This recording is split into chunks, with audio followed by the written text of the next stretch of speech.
Hello guys, आज हम cost accounting standards के बारे में पढ़ रहे हैं। इसमें क्या है कॉस्ट अकाउंटिंग स्टैंडर्ड्स, क्यों इम्प्लीमेंट हुए कॉस्ट अकाउंटिंग स्टैंडर्ड्स, तो उसके बारे में हम पढ़ेंगे आज। इंट्रोडक्शन एंड ऑब्जेक्टिव्स के साथ स्टार्ट करते हैं।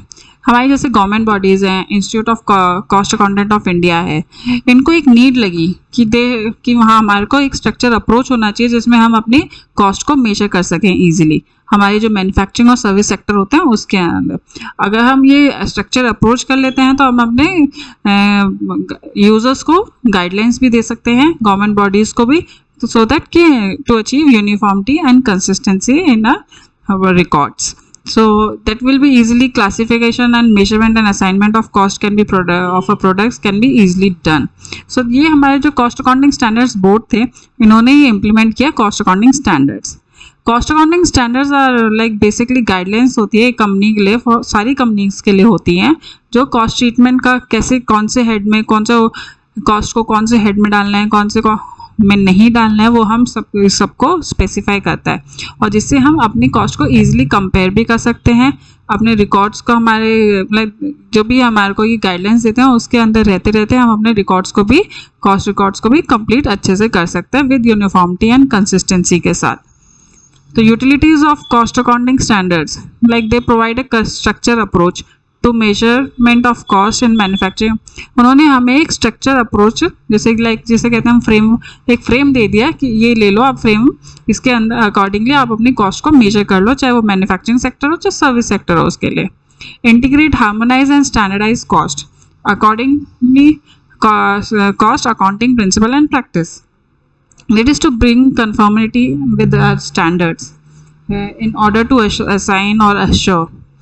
There should be a consistency, regularity in our work with a common understanding, with coordination also.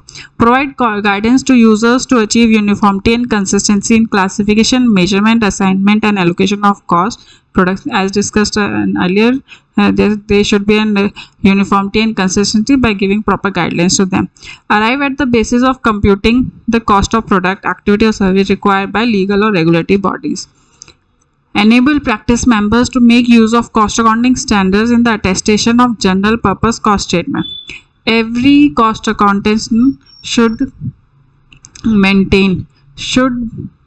follow cost accounting standards while giving attestation of any cost statement. Assist in clear and uniform understanding of all the related issues by various users, organization, government bodies, regulators, research agency and academic institution.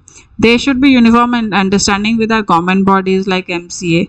So notes, introduction and objective of the objective. Standard explain to what's the subject matter that standards deal with. So basically these are the principles that are designed to achieve uniformity and consistency in our cost accounting practice.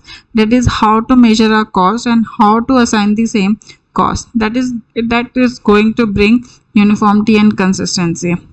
And this government made rules how to measure cost and will help us to assign the cost. If principles are not made by the company or not followed by the company, then every company will follow different principles. That means there will be no consistency. That's why government implemented cost accounting standards. Like it's give like we say about objective also, so they should be meaningful intercomparison. Like each and every company following different principles, and at the end if they are submitting their reports to the government bodies, to MCA portal, and at the end if government wants to compare the cost with other company data cost, then it's very difficult for them to find the cost related to them because every company is following different principles. That's why this government has implemented cost accounting standards that all the companies should follow these principles and accordingly make their cost data. So about the scope. Scope is like while studying cost accounting standards, whatever the points are to be covered, there should be 5 points that should be covered except CAS 1 and CAS 2, because CAS 1 and CAS 2 are they are the classification of cost and capacity determination. They are following principles and basics and uniformity and consistency, and CAS 2 is a capacity determination for production capacity. So rest of them we are studying for depends on the cost. So in that, these 5 points should be covered: definition, principle, assignment, presentation, disclosure. And effective dates are like we will going to show you in another PPT, another slide, in which you can see the effective dates. So definition, we are going thoroughly with each and every cost accounting standards. Principle of measurement, that will be easily identified, that will be determining the value of various element, or except abnormal cost, imputed cost should not be included at a cost. Assignment, these are the assignment, how to allocate a cost to a particular cost object, to a particular product. The cost shall be directly traceable. The cost, like we can say, the cost can be traceability. There are two types of cost traceability: the cost which is directly traceability and cost which is not directly traceability. Cost which is directly traceability is an economic feasible, that is easily identifiable, and cost which is not identifiable directly, then we have to assign to cost object on appropriate basis, that is on the unit production basis, man-hour basis. It depends upon the process of the company. In presentation, there should be a cost statement. That cost statement will be the separate cost heads are there, in which we have to grouping or classes, we have to identify the cost, and we'll put down. Disclosure. In disclosure, we shall maintain, we shall give a disclosure to be made in the cost statement, on which, like if we are on which basis we have assigning a cost, like in units basis, kgs basis, cost per ton basis, we have to disclose it.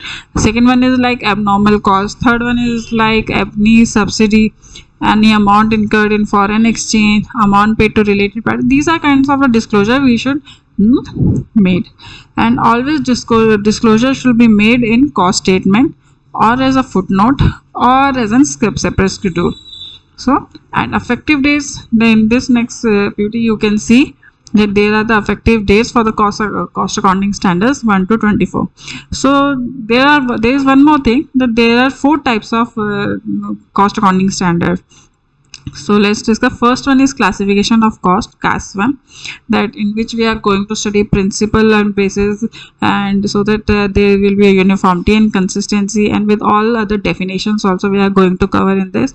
CAS. Second one is capacity determination, in which it is a production capacity, the total number, like actual capacity is there, installed capacity is there, if there is idle time or idle capacity, so we'll identify in this CAS 2, and we're going to study in this.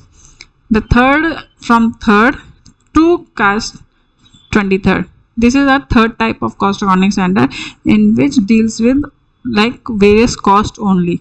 This is the in-depth knowledge of each and every cost we are going to study in these standards.